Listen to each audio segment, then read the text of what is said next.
All right, class, we are going to read today Life in a Desert Habitat. We have talked about this a little bit, and we have certainly talked about habitats. So today's reading is a short one. It is about life in a desert habitat. When we are done the story, we're going to watch a quick video, and then I'm going to ask you to write.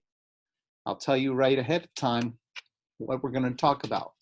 I'm going to ask you to write how plants and animals in a desert depend on each other. And make sure you include details and words you learned from the text. So I'll say that again. Describe how plants and animals in a desert depend on each other. So make sure you are paying close attention to that while we read. Pause the video anytime you need to write notes that are going to help you to remember how to answer that question. How do ants and plants and animals depend on each other? Also, when we're done the reading, we're going to watch a quick video also that's going to talk about that same thing, how plants and animals depend on each other. So let's get started. Life in a desert habitat. What is a desert habitat? A desert is one kind of habitat. It is a dry place with little rain. Some deserts are hot while others are cold. The living things in a desert depend on each other. Some animals, such as desert tortoises, eat plants for food. Animals that eat other animals for food, such as coyotes, are called predators. I'm going to say that once more. Animals that eat other animals for food, such as coyotes, are called predators. The animals that predators hunt are called prey. I think we talked about that a little bit before spring break. You read about that in some of your science reading.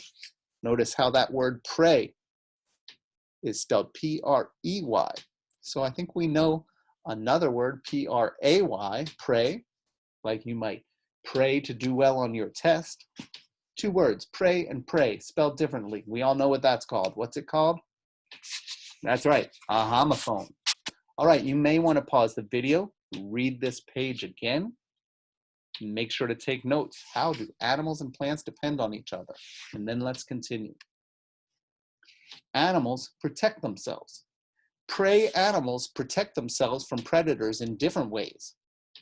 The desert tortoise has a hard shell that protects it. The tortoise can pull its head and legs into the shell if a predator is nearby. An elf owl stays safe by making its nest high up in a cactus where most predators can't reach. That sounds like a cool animal, an elf owl. Well, we know elves in fairy tales are usually small humans. So an elf owl is probably a tiny little owl. An elf owl stays safe, making its nest high up in a cactus where most predators can't reach. Some animals, such as the jackrabbit, have camouflage to stay safe. The colors and markings on their bodies help them blend into their surroundings. Look at that word, camouflage.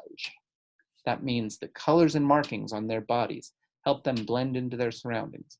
Jackrabbits also use their strong back legs to run fast and escape predators. They can reach speeds up to 40 miles per hour. That is as fast as the speed limit for cars on some roads. So remember, you might want to pause, read this again, jot down notes, stop and jot down notes about how animals and plants depend on each other. What do the animals do to keep themselves safe? Are they using plants to help them? Let's learn some more about a desert habitat by watching this quick video.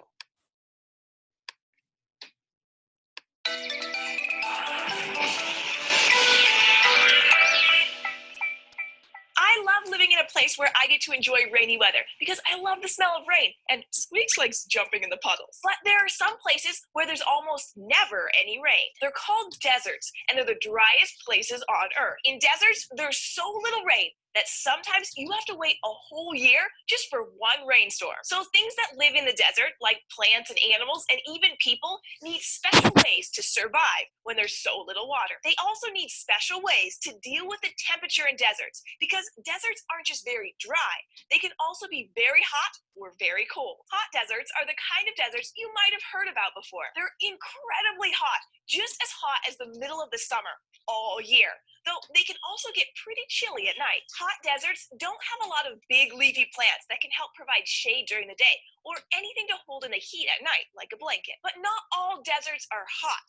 There are actually cold deserts too. During the summer, cold deserts aren't too cold, but when it gets to be winter, they're freezing. When you think of the cold, you might think of snow, but it hardly ever snows in cold deserts, even though it's so cold. There might only be a tiny bit of snow or rain all year. Whether their desert is hot or cold, all the plants and animals that live in deserts have to be really well prepared to live in such an extreme place. One of the main things that's hard about life in the desert is that there's so little water. So, Squeaks, what do you think plants or animals can do to make sure they have enough water? That's right. Some of them have special ways to hold on to whatever water they can find, like a cactus. Cactuses are plants that live in deserts, and they have thick stems where they can store water for a long time. It's almost like they have a water bottle built into their bodies. So even though it doesn't rain very much, whenever it does rain, a cactus will soak up lots of water and save it so it has water until the next time it rains. But that's not the only way to get water when it hardly ever rains. Squeaks, do you know what kind of animal this is? You're almost right. It does look a lot like a bunny rabbit, but this is actually a different kind of animal called a jackrabbit. Jackrabbits live in hot deserts in the United States and Mexico, and they mainly get their water from the plants they eat. They also do something kind of funny to make sure they get as much water as they can. They eat their poop. This way, they can get any water that might have been left in it. The other thing that's really hard about living in a hot desert is that it's so hot. That's why jackrabbits have those huge ears. They're big so the jackrabbit can cool off really quickly. Also, jackrabbits don't do much during the day when it's the hottest. They sleep instead. They're mainly active early in the morning and in the evening when the sun isn't as high in the sky and it's a little cooler. They're also active at night. But what about animals that can choose to live wherever they want, like humans? Well, people have lived in deserts for an incredibly long time, and we've come up with all kinds of ways to survive there. But some humans live in the desert using some of the same tricks as other animals that live there. People who live in deserts can choose to wear special loose clothes that allows the breeze to cool them off. These clothes work a lot like a jackrabbit's ears, letting people catch a breeze and cool off quickly. People also have to avoid the intense heat of the hot desert sun. You could try bringing an air conditioner with you wherever you go, but some people use another way to stay cool. They only go out when the sun is low. Just like many desert animals, some people will wake up early when the sun is just rising and get things done in the morning. Then, during the hottest part of the day, they'll rest in the shade. And then, once the sun is setting, the air gets cooler and everyone can go outside again without getting too hot. Squeaks, do you remember which animal also does this? That's right. Jackrabbits are active in the mornings and evenings too. And there are lots of other desert animals that live this way too, like coyotes, birds, and even porcupines. Animals that are most active at sunrise and sunset are called crepuscular. And it turns out that being crepuscular is a pretty good lifestyle for people in the desert too. There are so many interesting ways to live, even in a place as dry as a desert. No matter how they choose to do it, the people, other animals, and plants that live in deserts have to be pretty tough. Thanks for joining us on SciShow Kids. If you want to keep learning and having fun with me and Squeaks, be sure to click the red subscribe button. Thanks, and All right. So we heard lots of things in that video similar to our reading about how plants and animals in the desert might depend on each other. And we even heard some pretty funny things. I hope you were paying attention. You might want to watch it again about what does the jackrabbit do? How does the jackrabbit get its water? There was one really unusual way. You might want to watch that again. And we even heard about how people, because people are animals too, right? How people can survive in the desert. So here is your task for today. I want you to write at least 5 complete sentences. Remember, every sentence starts with what? That's right, an uppercase letter, and ends with what? That's right, punctuation. Describe how plants and animals in a desert depend on each other.